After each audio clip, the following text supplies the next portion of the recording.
Il y a beaucoup de projets qui arrivent. Restez connectés parce que ça arrive très bientôt. Mais pourquoi j'ai des idées à la con comme ça, moi? Hello, on se retrouve dans une nouvelle vidéo et pas n'importe laquelle parce qu'aujourd'hui c'est la dernière vidéo de l'année 2020. Je vous avoue que l'année 2020 a quand même été assez compliquée avec ce sacré coronavirus, le confinement, tous les projets qui ont été retardés, les personnes malades, etc. Franchement, ça a vraiment pas été une année super. En espérant que l'année 2021 sera meilleure que l'année 2020. Aujourd'hui, j'ai voulu marquer le coup en faisant un nail art 2021, tout simplement, pour vraiment fêter la nouvelle année. Donc vous allez voir, c'est un peu festif, mais c'est à la fois très simple, mais ne vous inquiétez pas, vous pouvez largement le faire à votre sauce. Franchement, faites avec les couleurs que vous voulez. Vraiment, faites marcher votre imagination. Comme d'habitude, tous les produits que j'ai utilisés sont dans la barre d'informations. N'hésitez pas à aller voir. Je sais pas si vous avez vu, mais il y a écrit nouvelle année en anglais. Hein. Juste derrière moi, ça se voit pas du tout, mais bon, c'est pas grave. Ça fait beau, hein, on va dire ça fait beau. Je n'en dis pas plus. On se retrouve à la fin de la vidéo pour pouvoir péter ça tous ensemble. Donc c'est parti, je vais commencer. Donc ici, j'avais déjà fait mon extension avec le gel Speedy Cover de chez Nails Company. Je vais commencer par appliquer ma couleur 186 de chez Victoria Vin, qui est un beau bleu nuit. Faites attention quand vous appliquez les couleurs de chez Victoria Vin de bien appliquer des fines couches, sinon ils frisent très facilement. Donc je fais ça 2 doigts par 2 doigts pour éviter que la couleur coule dans les cuticules. Je ne fais pas tous mes doigts d'un coup. Donc ici vous allez voir, ça a touché ma peau, enfin le bleu a touché ma peau, donc pas de panique. Je viens prendre un petit bâton de buis et je viens enlever ça avant de le passer sous la lampe. Ensuite je vais me rapprocher proche des cuticules pour vraiment avoir un contour parfait. Donc je viens prendre un pinceau à nail art et je viens donc me rapprocher de mes cuticules et bien sûr sans les toucher, sinon ça peut créer des décollements. Et ensuite je catalyse. Ensuite une fois catalysé, je fais exactement la même chose sur mes 2 autres doigts et sur mon pouce. Je ne vais pas vous le dire à chaque fois, mais n'oubliez pas de bien catalyser entre chaque couche, c'est très important. Donc j'applique des fines couches et ensuite je viens essayer au maximum de me rapprocher proche de mes cuticules. Mais par la suite, je viens prendre mon petit pinceau. Ensuite, une fois que tout ça est bien catalysé, je viens appliquer une deuxième couche. Donc vous voyez, la couleur est bien opaque. Donc franchement, 2 très fines couches, ça suffit amplement. Ensuite, je viens appliquer ma finition mat. Donc ici, c'est la finition mat de chez Purple. Et je viens utiliser un effet sirène de chez Nails Company qui est le powder numéro 1. Donc quand je vais appliquer ma finition mat, je ne vais surtout pas catalyser parce que je vais mettre les paillettes sur la finition mat. Comme ça, on va avoir un relief, enfin pas un relief mais une différence entre les paillettes brillantes et le mat. Une fois que j'ai appliqué mon mat, je ne catalyse pas, je viens tremper mon doigt dans les paillettes et je vais venir frotter mes 2 doigts sur ma finition mat. J'ai vu ça grâce aux vidéos de Tracy, donc gros merci à elle, bisous bisous. Comme vous voyez, j'ai vraiment accentuer les paillettes au niveau des cuticules et ensuite j'ai dégradé sur le bord libre de mon ongle, comme ça fait un petit dégradé de paillettes. Et voici ce que ça donne une fois catalysé, c'est trop joli.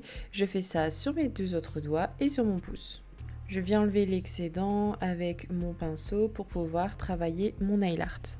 Pour ça, je vais venir prendre le Smart White de chez Victoria Vin, je l'aime beaucoup, donc c'est un gel paint qui n'a pas de résidu collant. Je viens commencer à faire l'arc de mon 2. Pour ça, je vais venir utiliser un pinceau fin. Et tout doucement, je vais venir tracer mon 2. Donc vraiment pour avoir un repère. Et ensuite, vous voyez, je viens passer plusieurs fois pour épaissir mon chiffre 2. Ensuite, je viens venir faire la ligne du bas. Et vous allez voir que la ligne du bas, je la fais très fine parce que je veux que les chiffres se rejoignent quand je rapproche mes doigts. Une fois que j'ai fait mon 2, mes petites retouches, je catalyse bien, comme ça je suis tranquille. Ensuite, je vais venir faire mon 0, donc je fais tout d'abord un rond que je fais très fin pour avoir un repère et ensuite je vais venir l'épaissir, toujours avec le même gel paint et toujours avec le même pinceau. Donc vous voyez ici que j'épaissis vraiment un côté et ensuite je vais faire en sorte que tout ça soit harmonieux à l'œil nu. Une fois que j'aime le résultat, je vais venir faire une petite boucle à l'intérieur. Donc je la fais très fine aussi, ça c'est vraiment ce qu'il y a de plus simple à faire.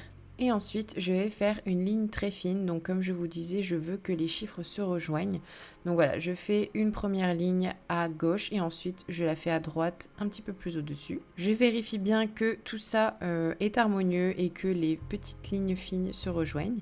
Et ensuite, je fais un autre 2. Mais celui-là, je ne voulais pas trop montrer parce que c'est exactement la même chose que le premier 2 que j'ai fait. Et ensuite, je vais passer au chiffre numéro 1. Je vous avoue que ça a l'air super simple à faire le numéro 1, mais c'est celui où j'ai le plus galéré, j'ai dû le refaire plusieurs fois. Donc je fais d'abord le début de mon 1 avec un trait plus petit, et ensuite je viens faire le pilier, on va dire, du chiffre, donc qui est une ligne vraiment plus épaisse.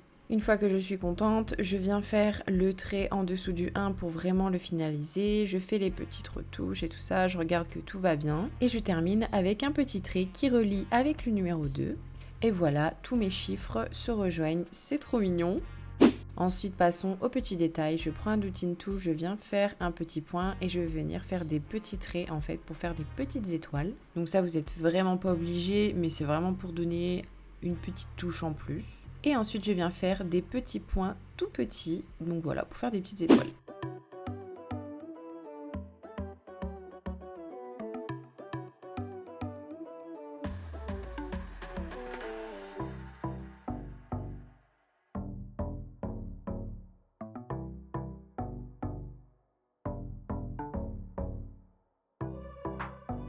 Et voilà, la vidéo est terminée. J'espère que ce petit nail art vous a plu. Je voulais vous dire aussi qu'il y a beaucoup de projets qui arrivent et je pense que personne ne s'y attend. Et d'ailleurs moi-même je n'arrive pas à croire ce qui est en train de se réaliser.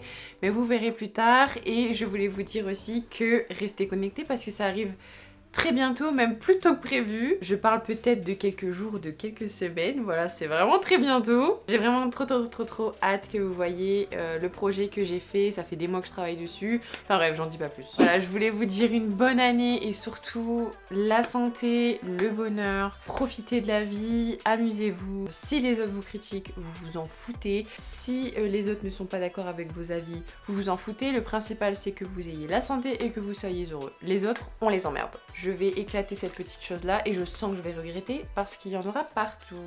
Est-ce que je vais le regretter? Oui. Bon allez, on fait comme si on faisait le décompte tous ensemble en mode on est tous ensemble en soirée, genre on fête la nouvelle année 2021. Même si c'est à travers un écran, c'est pas grave. Donc 3, 2, 1... J'arrive pas à le faire casser. J'ai trop peur. J'arrive pas. Ah mais en fait je tourne dans le mauvais sens depuis tout à l'heure. On l'a refait, on le refait. Donc 3, 2, 1... Je voulais vous dire qu'à ce moment-là, ça a tellement fait un bruit énorme quand j'ai fait péter les confettis que ça m'a fait un acouphène dans l'oreille. C'était horrible, ça fait super mal. Donc ne faites pas comme moi, le faites pas juste à côté de votre oreille, hein, s'il vous plaît. Il y en a partout. Voilà la preuve que j'ai eu mal et je me demandais si j'allais pas finir sourde. Il y en a même sur les murs. Mais pourquoi j'ai des idées à la con comme ça, moi? Bon allez, c'est pas grave, on se retrouve très bientôt et je vous fais des gros bisous. Bisous.